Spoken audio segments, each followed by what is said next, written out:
పిల్లలు 13వ శ్లోకం నేర్చుకుందామా? నేర్చుకుందాం గురువుగారు.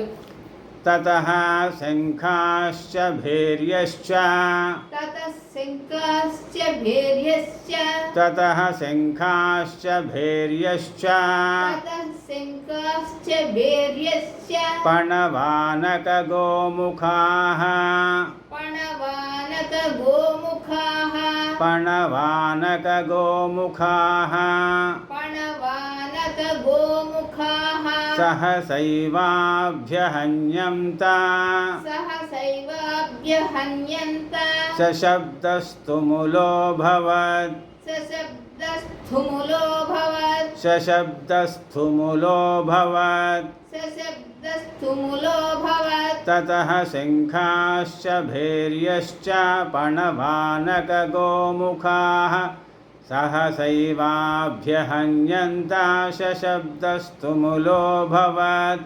ధన్యవాదాలు గురువుగారు. చిరంజీవ.